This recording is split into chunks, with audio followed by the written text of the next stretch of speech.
Beans, you are so incredibly low. Why don't you try talking in your microphone? What the fuck's wrong with people? Suck my dick. Well, if it's as hard to find as it is to hear your fucking voice, we're gonna have problems. I think of that when I'm like on top of a bridge. I'm like, will I really die if I fall off here? All the time. Like if I get in a gunfight right here, I'll be like in the middle of the fucking Kentucky Bridge going to Paducah. And I'm looking down, I'm like, alright, if there's an earthquake to happen right now, somebody's coming at me, I can survive it. And I'm 26 years old and I'm having daydreams about stuff like that. Yeah, like a fucking you're a kid. Like I don't know if my brain will ever switch over to adult mode like other people seem to turn into. I don't understand that. Do other people not have those thoughts going over bridges, being in airplanes? Like, do other people not have those those little whispers? It's like, you could jump off this right now and be just fine. I'll be outside fucking mowing the yard and I'll look up to an airplane. I'm like, oh, I wonder where they're going. Just get lost in thought for fucking 30 minutes? Yeah. Like, I thought that was supposed to go away at some point in my life. Someone assured me that would eventually go away. Like, I'm a fucking full-grown ass adult. I trim my ball hair. Like, I don't think it ever goes away. I think for imaginative people, daydreams never go away. I think if you're creative, it just never stops. Like, if you did stab your hand, what would you do? Like, yeah, what would happen? You would bleed and hurt, yeah, but, like, what would you do if it did happen? Like, oh, would I call someone? Would I just drive my happy ass to the hospital? Or I think he's right. I think that is a survival instinct. I think that's why you have those little invasive thoughts while you're, like, chopping or cutting things. Anytime you're messing with a knife, I feel like that's perfectly natural. Like, oh, yeah, your brain makes plans, yeah. Yeah. But then your brain also does. The French have a word for it, but it translates to the call of the void. Like, if you're ever standing on, if you're like, you find yourself on a cliff and you're thinking, just jump. Don't listen to that voice. Yeah, everybody has it. Don't listen to that shit. Like, do not. Do it. But you will have that. If you have that invasive thought, just know you're not alone in having that thought. Right? Yeah. It's not suicidal thoughts. Like, it's not a suicidal thought. People are like, "Oh, I have suicidal thoughts." I'm like, no, you don't. Everyone think. I mean, some people truly. Well, yes, but you know what I not. Yeah, but not just because you think about jumping off a cliff does not mean you're suicidal. But just know you're not the only one to have the void. The void is in all of us, and it calls to all of us. And those little intrusive thoughts, the French even have a word for it. You can look it up. It's like, trust me, those thoughts are in my head every day. Like, oh, what if I pull up to this gas station and this little old lady beside me is smoking a cigarette in her car before she goes in, pulls out a fucking Glock and starts racking off. Like, what if that happened? See, I always have the thought of what if somebody's going to commit suicide in public and they're taking us all with them. I have that one a lot. I have that one a lot when I'm in crowded places. I'm like, man, if somebody wants to just be like, fuck this, I could just pull right now. Oh, yeah. VR. VR is the perfect example of what humans do when they're fucking. It's just the first thing you do when you get into a VR game that has a knife or a gun, you shove it in your face. Yeah, that's why every VR game has it built in that you can kill yourself. Man. And I'm going to tell you now, the town I live in used to be a really good town, but it's not anymore. This town has been conquered by meth. Meth won. Congratulations to drugs for winning the war on drugs every single fucking year for the last 35 years.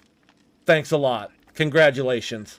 We're really out there doing it, boys. Fuck. My biggest thing is I don't really trust people. It's because of drugs again. I don't really trust people. So like when I see homeless people or people walking down the street and I'm like parked in my car waiting for something, instincts, I lock my door. It don't matter what kind of person it is. Like it's just I lock my doors and grab my gun every freaking time. Can't fight it with Texas Supply. Unless it's a kid, of course. Yeah, fun fact. Use of cocaine in America has gone up every single year since the death of Pablo Escobar. The reason the American government said that we had such a cocaine problem in this country was Pablo Escobar. Then he died, and our use of cocaine has essentially doubled every single year. And he died in like 1979. Government doesn't lie to you. Stop it. Yeah, right. The scariest words you can ever hear in this lifetime. Beans, what are they? What are the scariest words you could hear?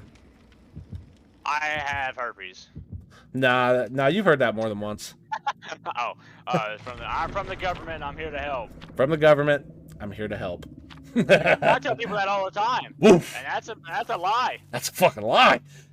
I will say this about cocaine. If you want to know what cocaine feels like, go drink a 5-hour energy drink. and go be whimsical for a little while, because that's literally the effect of it. You're sped up, and you have a real sense of imagination. It's euphoria. You feel good about that decision. And you get addicted to it. Here's what they don't tell you about cocaine use. So you will get addicted to cocaine, and it will ruin your life, but you're going to have 5 years of just the most absolute, most wonderful fucking time you've ever had in your life. But it will ruin it. And if you're not rich, you're going to go into debt. Yes. So the thing about herpes, Crimson, the weird thing I found about herpes, I thought about this one night. If it's incurable on a long enough timeline, everyone on the planet will have it, yes? Am I wrong? If something is incurable on the long enough timeline, everyone will have it. Because on the long enough timeline, the survival rate of everyone is 0. Not me, I'm a god. Well, thanks to denial, I'm immortal. Our souls are immortal. Beanz brings up a very interesting point about souls one time to me, and it really endeared him to me. That's when I realized I really like Beanz as a person. Beanz told me one night he believes in an afterlife because matter cannot be created nor destroyed. Oh, yeah. That's proven by a scientist who doesn't really believe in God. And your body is matter, and your mind and your thoughts are some sort of matter. Something is there, something is seeing, something is storing the memories, and that is also matter, and matter cannot be created nor destroyed. Also, the human brain is about the most simplest fucking thing on the planet. If it's so simple, why can't we replicate it? Why can't we transfer it? Brain equals unknown. Yeah, we have no fucking clue how this piece of fat, this electrified piece of fat fucking works. We still don't know why we even dream. I don't even know really why we need sleep.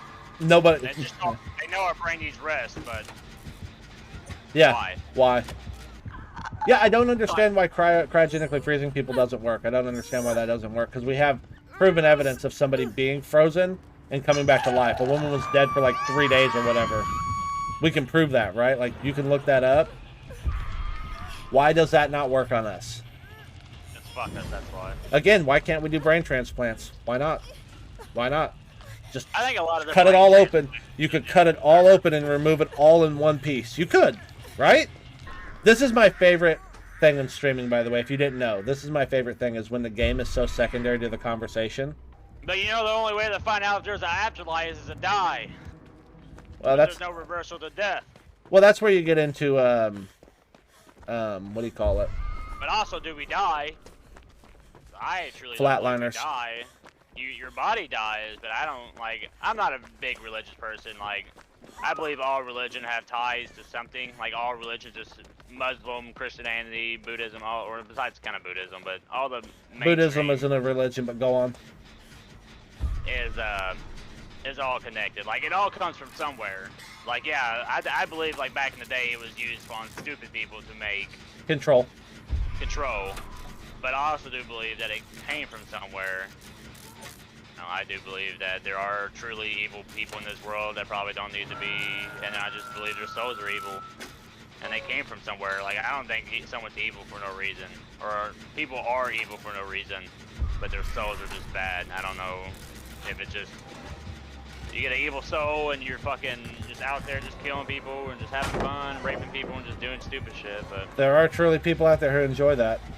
It is, and it's fucking, who enjoy the suffering of others, who enjoy the like serial killers and shit, right? I truly believe you're just an evil soul, and you always will be. See, that's what Mogwife believes too, is it's gonna feel like before you were born when you die. That's comforting to her. That fucking scares the shit out of me. It doesn't really scare me. My biggest fear is the deja vus I have. Like, I have a lot of deja vus, especially when I was growing up. I had a lot of deja vus. And I'm just scared to repeat and not know anything about it. Demon, we're discussing the afterlife, and we're down a rabbit hole right now, bro. It's a podcast. It's a podcast right now. It's just a podcast. Quantum death. Crimson, I think I know what you're talking about. The fact that, like, when you die, you don't die. You just pass to another universe. You just go to another universe where you're alive. And the only theory I have on that is we would have to be universe 1 for that to make sense. Which, that's fine. But here's the thing with LSD. You don't know that, because what's deja vu? Like, yeah, that's fair. Ghosts or spirits or whatever the fuck you have. Are like people lost in between here and there? Like, there's billions of people in the world right now. The dead outnumber the living. Trillions. Yeah, the dead outnumber the living 10,000 to fucking 1. Where the fuck they go? If you've ever done hallucinogenic drugs, you know that, like, the drugs just make your brain dump, right? Like they make your brain dump all these chemicals, and that's how that works. Your brain is controlling all of that. Well, we only use like what, 20% of our brain? Nah, we use 100% of our brain, but that's also not true. It is and it isn't. We use all of our brain, but there are parts of it that we don't know what it's doing. So they're doing shit. It's just our brain acts independently of us. So the idea of that, like that brain dump, when you die, apparently, from what I gather, when people have near-death experiences, it's because your brain, when you're dying, dumps all of those chemicals. And it makes me wonder if people who have done LSD and mushrooms will not be able to have near-death experiences because their brain has already dumped all those chemicals on them, so it wouldn't feel the same to them. Two people having a near-death experience wouldn't feel the same. One who has hallucinated, one who hasn't. So I wonder if that's your near-death experience, is your brain just dumping all those chemicals, yes, to make you feel better. A couple years ago, I was like, man, where do we go? What happened? Blah, blah, blah, blah. And I was watching all these near-death experience videos. Called an existential crisis, buddy. Oh, I was like 21. Yeah. I remember watching this interview. I can't remember, it was a Dr. Phil show or something. It was on YouTube, but you could probably look it up. Near-death experience is probably one of the top videos. This guy died in the hospital, and he was dead for, I can't remember, a couple of minutes and stuff like that. But he says, and this is what he wrote a book on or something like that. He says he went to, he don't know if it was hell or something like that, and all he does is remember waking up, like actually waking up, and like in a cage in like this catacomb area, and looking down and seeing like a pit of fire and shit like that. I'm just like, man, you're a bad soul. I don't fucking know. Crimson, I used to have I've been having an existential crisis since I was a kid. My mom used to have to comfort me to sleep because I was so freaked out about death. Because I came close to dying so many times as a kid. Like, I had a lot of near-death experiences. I fucked up a lot. I made a lot of mistakes. I've been in a lot of car crashes. I've been in a lot of motorcycle crashes. I'm kind of an idiot who has no self-preservation factor. I do now that I'm older.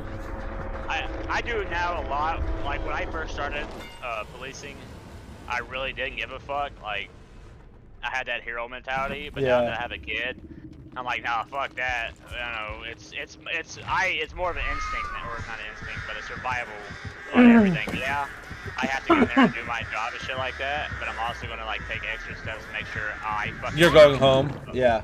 You're going home. Yeah. Like, I'm not gonna run into a burning building, a fully burning building, to rescue your dog. Same, Crimson. Same. If it was your kid, I would.